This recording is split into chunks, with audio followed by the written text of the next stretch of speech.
ઓમ જય ભગવાન સર્વેભ્યો નમો નમઃ. શ્રી સદગુરુદેવ કી જય. આજનો આપણો વિષય છે પ્રાર્થના એટલે કે પ્રેયર. પ્રાર્થના જે છે એ આપણે કેવી રીતે કરવાની છે એના વિશે આપણે જાણીશું. તો અહીંયા આપણે અલગ અલગ 5 પ્રાર્થનાઓ અહીંયા આપેલી છે. તો પ્રાર્થના કરવા માટે આપણે સર્વપ્રથમ કેવી રીતે પ્રાર્થના કરીશું એ જાણીશું. તો પ્રાર્થના કરવા માટે કોઈ પણ એક ધ્યાનાત્મક આસનમાં બેસી જઈશું અને હાથની કોઈ પણ એક મુદ્રા વિશેષ ધારણ કરીશું. તો બેસવા માટે કોઈ પણ એક ધ્યાનાત્મક આસન, જેમ કે પદ્માસન છે, સિદ્ધાસન છે, ઓકે, એ આસનોને આપણે ધારણ કરી શકીએ. પછી હાથની કોઈ પણ મુદ્રા, જેમ કે જ્ઞાન મુદ્રા, નમસ્કાર મુદ્રા, વાયુ મુદ્રા પણ કરી શકીએ છીએ, રાઈટ. તો વિભિન્ન મુદ્રાઓ કરી, ધ્યાન મુદ્રા કરીએ છીએ, એ મુદ્રા કરીને પણ આપણે પ્રાર્થનાને કરી શકીએ છીએ. તો નમસ્કાર મુદ્રા સૌથી વધારે થતી હોય છે. તો બંને હાથ જોડી એટલે કે નમસ્કાર મુદ્રા કરીને કમર, ગરદન, મેરુદંડ સીધા રાખવા અને આ રીતે બેસી આ મુદ્રામાં અને પ્રાર્થના કરવાની હોય છે. હવે પ્રાર્થનાની અંદર સૌ પ્રથમ આપણે જાણીશું સંગઠન મંત્ર, જેને સંગઠન મંત્રને બીજું શું કહીએ છીએ તો સંગઠન મંત્રને આપણે વૈશ્વિક પ્રાર્થના તરીકે પણ લીધું છે. પછી એને યુનિવર્સલ પ્રેયર પણ કહીએ છીએ. અને આ જે પ્રાર્થના છે એ ઋગ્વેદની અંદરથી છે. ઋગ્વેદના 10મા મંડળમાં આપેલી છે, રાઈટ. તો આપણે આ પ્રાર્થના વિશે આજે શીખીશું. તો આ પ્રાર્થના કેવી રીતે ગાવાની છે તો સૌથી પહેલા આપણે એ જાણી લઈએ. ઓમ સંગચ્છદ્વં સંવદધ્વં સંગચ્છદ્વં સંવદધ્વં સંવો મનાંસી જાનતા સંવો મનાંસી જાનતા દેવા ભાગમ યથા પૂર્વે દેવા ભાગમ યથા પૂર્વે સજ્જનાના ઉપાસતે સજ્જનાના ઉપાસતે. ઓમ શાંતિ શાંતિ શાંતિ. આ જે પ્રાર્થના છે જ્યારે આપણે કરીએ છીએ તો આ વસ્તુ સમજવાની છે કે અહીંયા લખેલી નથી, પરંતુ જ્યારે કોઈ પણ પ્રાર્થના આપણે શરૂ કરીએ તો એમાં પહેલાં 3 ઓમકાર કરવાના છે. એ 3 ઓમકાર કર્યા પછી આપણી જે પ્રાર્થના છે એ આવશે. અને ત્યારબાદ તમે જ્યારે આને પૂર્ણ કરી રહ્યા છો ત્યારે આપણા ત્રિવિધ તાપોની શાંતિ માટે આપણે ઓમ શાંતિ શાંતિ શાંતિ બોલીએ છીએ, રાઈટ. અહીંયા આપણે આનો અર્થ સમજીએ કે આ જે પ્રાર્થના છે એનો અર્થ શું થાય છે. તો આપણે સૌ એકસાથે ચાલીએ, આપણે સૌ એકસાથે બોલીએ, આપણા સૌનું મન એક બને. પ્રાચીન સમયના જે દેવતાઓ હતા તેમનું આવું આચરણ હતું, તેથી તેઓ વંદનીય હતા, રાઈટ. તો આ પ્રાર્થના આપણને એવું શીખવે છે કે મંત્ર, એનું નામ પણ કેટલું સરસ આપ્યું છે કે સંગઠન મંત્ર. તો જ્યારે આપણા અંદર પણ આવો ભાવ આવશે ત્યારે આપણે સંગઠન દ્વારા આપણે પણ પ્રાચીન સમયના જે દેવતાઓ હતા એમના જેવા આપણે થઈશું. પણ ક્યારે થઈશું? જ્યારે આપણે આવું આચરણમાં લાવીશું ત્યારે, ઠીક છે. હવે આને તમારે પ્રાર્થના કઈ રીતે બોલાય તમને ખ્યાલ આવી ગયો, એનો અર્થ પણ ખ્યાલ આવી ગયો. હવે આપણે સમજવાનું છે, તમારે બોલતા શીખવું છે. તો એના માટે શું કરીશું, આને અલગ અલગ કોઈ પણ મંત્ર હોય, બરાબર છે, કોઈ શ્લોક હોય, બધા અલગ અલગ રીતે આપણા સનાતન ધર્મની અંદર વિભિન્ન શ્લોકો, મંત્રો વગેરે હોય છે. તો હવે અહીંયા આપણને શ્લોકના રૂપમાં આપેલું છે, તો આને આપણે બ્રેક કરીને બોલીશું, એટલે કે તોડીને. તો કોઈ શ્લોક જ્યારે હોય ત્યારે એ ચરણમાં વિભાજિત થાય. તો આ એક શ્લોક છે, જેમ કે શ્રીમદ ભગવદ્ ગીતાજી, તો એમાં આપણને 700 શ્લોકો આપે છે. તો એક શ્લોક જે છે એને 4 ચરણમાં વિભક્ત કરવામાં આવે છે. તો અહીંયા પણ આપણે એના 4 ચરણ કરી અને આપણે એને શીખીશું. તો પહેલાં આપણે કરીશું ઓમ સંગચ્છદ્વં સંવદધ્વં, પ્રથમ ચરણ. ફરીથી એકવાર ઓમ સંગચ્છદ્વં સંવદધ્વં, બીજું ચરણ સંવો મનાંસી જાનતા સંવો મનાંસી જાનતા, ત્રીજું ચરણ देवाभागं यथा पूर्वे देवाभागं यथा पूर्वे सज्जानाना उपासते સજ્જાનાના ઉપાસતે. ઠીક છે, તો આ રીતે આપણે સૌ પ્રથમ શું કરવાનું છે, જ્યારે શરૂઆત કરતા હોય શીખવાની તો શ્લોકને આપણે 4 ભાગમાં વિભક્ત કરી દેવાનું, 4 અલગ અલગ ચરણમાં, રાઈટ. તો આ રીતે તમારે કરવાનું. ચલો, તમે આ રીતે પ્રેક્ટિસ કરી, તમને એવું લાગે છે કે હવે મને થોડું ફાવે છે, તો તમારે શું કરવાનું છે, આ જે 4 ચરણો છે હવે એને 2 ભાગમાં કરી દઈશું, બરાબર છે. તો પહેલો જે આપણો પહેલી લાઈન છે એને આપણે 2 ચરણમાં વિભક્ત કરી હતી, હવે એ આખી લાઈન સાથે બોલવાની, રાઈટ. તો ચાલો મારી સાથે તમે પણ હવે આનું રટન કરો. ઓમ સંગચ્છધ્વં સંવદધ્વં શંભો મનાંસી જાનતામ. ફરી એકવાર. ઓમ સંગચ્છધ્વં સંવદધ્વં શંભો મનાંસી જાનતા. ઠીક છે, હવે નીચેની લાઈન પર આપણે આવી જઈએ. તો ત્યાંના પણ જે 2 ચરણ છે એને પણ સાથે ભેગા કરી અને આપણે બોલીશું. તો ચલો આપણે નીચેની લાઈનને બોલીશું. દેવાભાગમ યથા પૂર્વે સજ્જાનાના ઉપાસતે. દેવાભાગમ યથા પૂર્વે સજ્જાનાના ઉપાસતે. ઠીક છે, આ રીતે તમે પહેલાં ચરણમાં બોલ્યા, પછી આખી લાઈનમાં બોલ્યા, હવે આખો શ્લોક સાથે બોલીશું. ઠીક છે, તો ફરી એકવાર ચાલો મારી સાથે. ઓમ સંગચ્છધ્વં સંવદધ્વં શંભો મનાંસી જાનતામ. દેવાભાગમ યથા પૂર્વે સજ્જાનાના ઉપાસતે. ઠીક છે, હવે આપણે જઈશું બીજા શ્લોક તરફ. ઠીક છે, પ્રાર્થનાનો આપણો બીજો જે શ્લોક છે એ છે ગાયત્રી મહામંત્ર, જેને આપણે ગાયત્રી મંત્ર તરીકે કહીએ છીએ. પણ ગાયત્રી મંત્ર એ મંત્ર નહીં, મહામંત્ર છે, હે ને. નાસાના વૈજ્ઞાનિકોએ પણ કહ્યું છે કે આ મંત્ર તો બહુ જ અસરકારક છે, હે ને, મનુષ્યના મસ્તિષ્ક પર પણ અસર કરે છે. તો આટલો મહાન જે મંત્ર છે એ મહામંત્રને ચાલો આપણે સૌ શીખીએ ને હવે આજે. ઠીક છે, ચલો તૈયાર છો? તો ગાયત્રી મહામંત્ર આપણે શીખીશું. તો શું કહ્યું છે અહીંયા? ઓમ ભૂર્ભુવઃ સ્વઃ તત્સવિતુર્વરેણ્યં ભર્ગો દેવસ્ય ધીમહિ ધિયો યો નઃ પ્રચોદયાત. ઠીક છે, હવે આ જે મંત્ર છે એનો શું અર્થ થાય છે? ઓ એ પ્રાણ સ્વરૂપ. ઓમ જે છે ને એનો અર્થ આપણે કહેવાનું ભૂલી ગઈ હું કે ઓમ જે છે એ ઈશ્વરનો વાચક સ્વરૂપ છે. મહર્ષિ પતંજલિજીએ એમના ગ્રંથમાં કહ્યું છે કે તસ્ય વાચક પ્રણવ. તો ઈશ્વરનું જે વાચક સ્વરૂપ છે એ ઓમકાર છે. તો ઓમકાર એટલે સ્વયં પરમાત્મા, આપણા સર્વના પરમપિતા દયાળુ કોણ છે? પરમપિતા પરમાત્મા ઈશ્વર. ઠીક છે, તો આપણે જ્યારે પણ ઓમ આવે એટલે સમજી જવાનું કે આપણે કોને આ બધું અર્પણ કરી રહ્યા છીએ. તો હે પ્રાણ સ્વરૂપ, દુઃખનો નાશ કરનાર, સુખ સ્વરૂપ, શ્રેષ્ઠ, તેજસ્વી, પાપનાશક દેવ સ્વરૂપ પરમાત્માને અમે અંતરાત્મામાં ધારણ કરીએ છીએ. એ ઈશ્વર અમારી બુદ્ધિને સન્માર્ગે પ્રેરિત કરે. આટલો સરસ એનો અર્થ છે.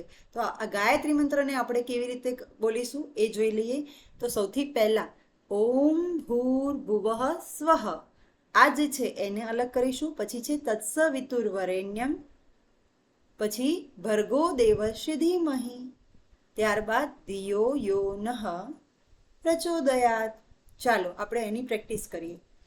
ઓમ ભૂર્ભુવઃ સ્વઃ ઓમ ભૂર્ભુવઃ સ્વઃ તત્સવિતુર્વરેણ્યમ તત્સવિતુર્વરેણ્યમ ભર્ગો દેવસ્ય ધીમહિ ભર્ગો દેવસ્ય ધીમહિ ધિયો યો નઃ પ્રચોદયાત ધિયો યો નઃ પ્રચોદયાત. ઠીક છે, આખો બોલવાનો પ્રયત્ન કરીશું એકવાર. ઓમ ભૂર્ભુવઃ સ્વઃ તત્સવિતુર્વરેણ્યં ભર્ગો દેવસ્ય ધીમહિ ધિયો યો નઃ પ્રચોદયાત. ત્યારબાદ આપણે હવે ત્રીજા મંત્ર તરફ જઈશું જેનું નામ છે મહામૃત્યુંજય મંત્ર. મૃત્યુ પર જે જય મેળવી આપે એને કહેવાય મહામૃત્યુંજય. તો મહામૃત્યુંજય જે મંત્ર છે એને ચાલો આપણે શીખીએ. ઓમ ત્રયંબકમ યજામહે સુગંધિમ પુષ્ટિવર્ધનમ ઉર્વારુકમિવ બંધનાત મૃત્યુર્મોક્ષીયમામૃતાત. આ જે છે મહામૃત્યુંજય મંત્ર છે. અહીંયા જસ્ટ એક નાનકડી ટાઈપિંગ મિસ્ટેક છે. મહાબંધનાત મૃત્યુર્મોક્ષીય નથી, મોક્ષીય છે. ઠીક છે, મૃત્યુર્મોક્ષીય. ઓકે, તો આ ભૂલને આપણે અહીંયા સુધારી લઈશું. જેનો અર્થ આપણે જાણી લઈએ. હે પરમાત્મા, સંપૂર્ણ પરિપક્વ થયેલા ચીવડાના ફળ આપોઆપ તેના વેલામાંથી ખરી પડે તે રીતે મને તમે અમૃતમય આત્માથી અમરત્વ પ્રાપ્ત થાય તે માટે મૃત્યુના બંધનથી મુક્તિ પ્રદાન કરો. તો આ ભગવાનને આપણે આવી પ્રાર્થના કરવાની છે કે અમને મોક્ષ તરફ લઈ જાઓ, એનો આ પ્રાર્થનાનો ભાવ છે. તો ચાલો આપણે આ પ્રાર્થના કેવી રીતે ગાતા શીખીશું એ જોઈ લઈએ. પણ ખાસ ધ્યાન રાખી લેજો કે મેં તમને જે કરેક્શન કરાવી છે શ્લોકમાં, મૃત્યુર્મુક્ષીય નથી, મૃત્યુર્મોક્ષીય મામૃતાત. ઠીક છે, ચાલો આપણે આ પ્રાર્થનાનું કેવી રીતે પ્રેક્ટિસ કરીશું, કેવી રીતે અભ્યાસ કરીશું એ જાણી લઈએ. ઓમ ત્રંબકમ યજામહે, એક ચરણ. સુગંધિમ પુષ્ટિવર્ધનમ, ચરણ નંબર 2. ઉર્વારુકમિવ બંધના ત, ખોડો ત. ઠીક છે, તો અહીંયા થશે તમારું ત્રીજું ચરણ. ચોથું ચરણ છે મૃત્યુર્મોક્ષીય મામૃતાત. ઓકે, તો અહીંયા 4 ચરણ થઈ ગયા. ચાલો આપણે એને અભ્યાસ કરીએ. ઓમ ત્રંબકમ યજામહે ઓમ ત્રંબકમ યજામહે સુગંધિમ પુષ્ટિવર્ધનમ સુગંધિમ પુષ્ટિવર્ધનમ ઉર્વારુકમિવ બંધનાત ઉર્વારુકમિવ બંધનાત મૃત્યુર્મોક્ષીયમામૃતાત મૃત્યુર્મોક્ષીયમામૃતાત. ઠીક છે, હવે એક એક લાઈન સાથે લઈશું. ઓમ ત્રંબકમ યજામહે સુગંધિમ પુષ્ટિવર્ધનમ ઓમ ત્રંબકમ યજામહે સુગંધિમ પુષ્ટિવર્ધનમ. બીજી લાઈન. ઉર્વારુકમિવ બંધનાત મૃત્યુર્મોક્ષીયમામૃતાત ઉર્વારુકમિવ બંધનાત મૃત્યુર્મોક્ષીયમામૃતાત. આખો શ્લોક એકવાર. ઓમ ત્રંબકમ યજામહે સુગંધિમ પુષ્ટિવર્ધનમ ઉર્વારુકમિવ બંધનાત મૃત્યુર્મોક્ષીયમામૃતાત. ચાલો હવે આપણે જઈશું તે પછીના મંત્ર પર. એ મંત્રનું નામ છે પ્રેરક મંત્ર. આપણે નાના હતા ત્યારે શાળાની અંદર પણ આ જે પ્રાર્થનાના રૂપમાં ગાવામાં આવતું હતું. જો આપને કોઈને યાદ હોય તો કોમેન્ટ બોક્સમાં ચોક્કસ લખજો કે આને લગતી કોઈક પ્રાર્થના હતી જ, હે ને? તો આપણે અહીંયા આને જાણીશું. આ છે આપણા માટે પ્રેરક મંત્ર. તો પ્રેરક મંત્ર આપણે શીખીશું. તો પ્રેરક મંત્ર આપણો છે આ પ્રમાણે. ઓમ અસતો મા સદ્ગમય તમસો મા જ્યોતિર્ગમય મૃત્યુર્મામૃતમ ગમય ઓમ શાંતિ શાંતિ શાંતિ. અહીં આપણને તમને એવું લાગશે કે બધા મંત્રોની અંદર તો ક્યાંય ઓમ શાંતિ શાંતિ લખી નથી, તો અહીંયા ટાઈપિંગમાં નથી લખી, પણ દરેક પ્રાર્થના તમે કોઈ એક જ પ્રાર્થના કરી રહ્યા હોય તે પ્રાર્થના પૂર્ણ થાય એટલે તમારે ત્રિવિધ તાપોની શાંતિ માટે ઓમ શાંતિ શાંતિ શાંતિ બોલવાનું હોય છે. ઠીક છે, તો જ્યાં નથી ત્યાં તમે લખી શકો છો. અને તમે આટલી બધી સાથે પ્રાર્થના કરો તો છેલ્લી જે પ્રાર્થના હોય એમાં પણ તમે ત્યારે બોલી શકો છો. તો દરેક વખતે બોલવાની જરૂર નથી. જે છેલ્લી, જેમ કે પ્રેરક મંત્ર તમારો છેલ્લો છે તો તમારે અહીંયા આગળ શું કરી દેવાનું છે? ઓમ શાંતિ શાંતિ શાંતિ. ઓકે, એટલે ઘણીવાર એવું થાય કે કોઈ જગ્યાએ તમે જાઓ અને તમને કોઈ યોગનો પ્રોગ્રામ હોય કે એવી રીતે પ્રોગ્રામ હોય તો એની અંદર કોઈ પ્રાર્થના કરાવતું હોય તો આપને એવું થાય કે કોઈ એક જ પ્રાર્થના કરવાની છે, પણ ઘણીવાર 4 પ્રાર્થના કોઈ કરી દે અને ચોથી પ્રાર્થના જો આ હોય તો ત્યાં એ આ રીતે ઓમ શાંતિ શાંતિ બોલશે. તો આપણું જ કોઈ આગળ કોઈ પ્રશ્ન ના ઉપસ્થિત થાય એ માટે હું તમને અહીંયા કહી પણ દઉં છું. તો ઠીક છે, આપણે આગળ વધીશું. અહીંયા કોઈ પણ પ્રાર્થના હોય, કોઈ પણ મંત્ર હોય એને અલગ અલગ રાગની અંદર પણ ગાઈ શકાય છે. જેમ કે હમણાં મેં અસતોમાં સત ગમય, તમસોમાં જ્યોતિર્ગમય, મૃત્યુર્માં અમૃતમ ગમય, હા એ રીતે ગાયો. હવે અલગ ઢાળમાં પણ આપણે ગાઈ શકીએ. ઓમ અસતો સદ્ગમય તમસો જ્યોતિર્ગમય મૃત્યુર્મા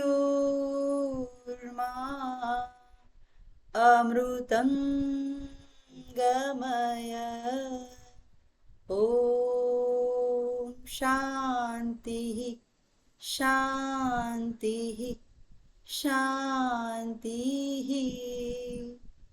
ઠીક છે, આપને જે રાગ અનુકૂળ હોય, જે ઢાળ અનુકૂળ હોય એમાં આપ ગાઈ શકો છો. નથી ફાવતો તો એકદમ સિમ્પલ ઓમ અસતોમાં સદ્ગમય, તમસોમાં જ્યોતિર્ગમય, મૃત્યુર્માં અમૃતમ ગમય. ઓમ શાંતિ શાંતિ શાંતિ. ઠીક છે, ચાલો આપણે આને અર્થ પણ જાણી લઈએ ને હવે, હે ને? ચલો. હે પ્રભુ, મને અસત્યોમાંથી સત્ય તરફ લઈ જાઓ, અંધકારમાંથી પ્રકાશ તરફ લઈ જાઓ અને મૃત્યુમાંથી અમરતા તરફ લઈ જાઓ. ઠીક છે, હવે ચાલો આનો અભ્યાસ શીખીશું. ઓમ અસતોમાં સદ્ગમય. ફરી એકવાર ઓમ અસતોમાં સદ્ગમય, તમસોમાં જ્યોતિર્ગમય, તમસોમાં જ્યોતિર્ગમય, મૃત્યુર્મા અમૃતમ ગમય, મૃત્યુર્મામૃતમ ગમય. ઓમ શાંતિ શાંતિ શાંતિ. હવે છેલ્લો આપણો જે મંત્ર છે જેને કહેવામાં આવે છે કલ્યાણ મંત્ર. નામ એવા જ એના ગુણો છે કે સર્વના કલ્યાણની જ્યાં ભાવનાની વાત હોય એને કહેવામાં આવે છે કલ્યાણ મંત્ર. ઘણીવાર અહીંયા આપણને પ્રાર્થનાના યાદીમાં આપેલું છે, પરંતુ જ્યારે આપણે અભ્યાસ કરીએ છીએ યોગનો ત્યારે હંમેશા આ કલ્યાણ મંત્રને શાંતિપાઠ તરીકે લેવામાં આવે છે. હવે આપણને પ્રશ્ન થાય કે શાંતિપાઠ એટલે શું? જ્યારે કોઈ પણ વર્ગ આપણે શરૂ કરીએ છીએ યોગનો, એ વર્ગની શરૂઆત હંમેશા પ્રાર્થનાથી થાય છે અને જ્યારે આપણો વર્ગ પૂર્ણ થાય ત્યારે હંમેશા તે કલ્યાણ મંત્રથી એટલે કે શાંતિપાઠથી જ એ પૂર્ણ થાય છે. તો આ પણ યાદ રાખવા જેવી વસ્તુ છે, યાદ રાખવાનો પોઈન્ટ છે જેને નોંધી લેશો કે જ્યારે વર્ગની શરૂઆત થાય તો એ હંમેશા પ્રાર્થનાથી થાય અને વર્ગની પૂર્ણાહુતિ કરીએ ત્યારે વર્ગ હંમેશા શાંતિપાઠથી જ પૂર્ણ થાય છે. તો આ ખાસ વસ્તુ નોંધી લેશો. હવે આ જે શાંતિપાઠ પણ કહેવાય છે, બરાબર છે, લાસ્ટમાં જે કરાય એ શાંતિપાઠ. હવે શાંતિપાઠ તરીકે જે મંત્ર કરીએ છીએ એ મંત્રને કહેવાય છે કલ્યાણ મંત્ર, જેમાં સર્વના આખા વિશ્વના દરેકે દરેક જીવના કલ્યાણની જ્યાં વાત હોય એને કહેવાય કલ્યાણ મંત્ર. પૃથ્વી પરના તમામ જીવો, જ્યાં કોઈ ધર્મ નથી, જ્યાં કોઈ જાતિ નથી, જ્યાં કોઈ યોનિને અલગ અલગ રીતે વાત નથી કરતા, સર્વના કલ્યાણ. સર્વ એટલે દરેક જીવ, નાનામાં નાનો પશુ પંખી, હા, મનુષ્ય દરેકે દરેકના કલ્યાણની જ અહીંયા વાત થાય છે અને એ માત્ર થાય સનાતન ધર્મમાં. તો એવા આપણા સનાતન ધર્મમાં, આપણા વેદોમાં, આપણા શાસ્ત્રોમાં, આપણા ઉપનિષદોમાં આપેલી આવી પ્રાર્થનાઓ, આવા મંત્રો આપણે જાણવા પણ જોઈએ, શીખવા પણ જોઈએ અને અન્ય પણ શીખવાડવા જોઈએ. તો ચાલો આપણે છેલ્લો આપણો મંત્ર છે કલ્યાણ મંત્ર, એ શીખી લઈએ. ઓમ સર્વે ભવન્તુ સુખિનઃ, સર્વે સંતુ નિરામયાઃ, સર્વે ભદ્રાણિ પશ્યન્તુ, મા કશ્ચિદ દુઃખ ભાગ ભવેત. ઓમ શાંતિ શાંતિ શાંતિ, જેનો અર્થ છે સદા સૌ સુખી થાઓ, બધા રોગમુક્ત રહો, બધા મંગલમય રહો અને કોઈને પણ દુઃખના ભાગીદાર ન બનવું પડે. આવા સરસ મજાના ભાવ સાથે અંતમાં કહેવામાં આવે છે કે ઓમ શાંતિ શાંતિ. તો તમારા જે ત્રિવિધ તાપો છે, તમામ ત્રિવિધ તાપોનું અહીંયા શાંત કરવાની વાત છે. તો આદિ દૈવિક, આદિ ભૌતિક અને આધ્યાત્મિક આ 3 પ્રકારના જે આપણા દુઃખો છે એ દુઃખો પણ અહીંયા શાંત થાય એવા ભાવથી ઓમ શાંતિ શાંતિ શાંતિ કહેવામાં આવે છે. ચાલો આપણે એનો અભ્યાસ કરી લઈએ આપણા કલ્યાણ મંત્રનો. તો કલ્યાણ મંત્ર એને પણ આપણે 4 ચરણમાં વિભક્ત કરી દઈએ. ઓમ સર્વે ભવન્તુ સુખિનઃ, ઓમ સર્વે ભવન્તુ સુખિનઃ, સર્વે સંતુ નિરામયા, સર્વે સંતુ નિરામયા, સર્વે ભદ્રાણિ પશ્યન્તુ, સર્વે ભદ્રાણિ પશ્યન્તુ, મા કશ્ચિદ દુઃખ ભાગ ભવેત, મા કશ્ચિદ દુઃખ ભાગ ભવેત. ઓમ શાંતિ શાંતિ શાંતિ. હવે એક એક લાઈન સાથે. ઓમ સર્વે ભવન્તુ સુખિનઃ, સર્વે સંતુ નિરામયાઃ, ઓમ સર્વે ભવન્તુ સુખિનઃ, સર્વે સંતુ નિરામયાઃ, સર્વે ભદ્રાણિ પશ્યન્તુ, મા કશ્ચિદ દુઃખ ભાગ ભવેત, સર્વે ભદ્રાણિ પશ્યન્તુ, મા કશ્ચિદ દુઃખ ભાગ ભવેત. આખો શ્લોક આખો એક સાથે બોલી લઈશું. ઓમ સર્વે ભવન્તુ સુખિનઃ, સર્વે સંતુ નિરામયાઃ, સર્વે ભદ્રાણિ પશ્યન્તુ, મા કશ્ચિદ દુઃખ ભાગ ભવેત. ઓમ શાંતિ શાંતિ શાંતિ. આપ સર્વ આજે અમારી સાથે જોડાયેલા રહ્યા. આ વિડીયો જોઈને તમે આ પ્રાર્થનાઓનો અભ્યાસ કરો. આવું કંઈક ને કંઈક નવું શીખતા રહો, જાણતા રહો અને અમારા જે ટ્રેનર્સ છે એ પણ ઘરે પોતાનો પ્રયત્ન કરી શકે, પોતાનો અભ્યાસ કરી શકે, સ્વ અધ્યયન કરી શકે, તે માટે આપણે આ વિડીયો બનાવ્યો છે અને સાથે સાથે બીજા પણ લોકો આના દ્વારા આપણી વિભિન્ન પ્રાર્થનાઓને જાણી શકે, જોઈ શકે અને શીખી શકે, એનો માત્ર ને માત્ર આ ઉદ્દેશ છે. તો આપ સર્વ પણ જાણતા રહો, શીખતા રહો. બસ આ જ રીતે આપણે મળીશું. સર્વને ઓમ જય ભગવાન. સર્વેભ્યો નમો નમઃ.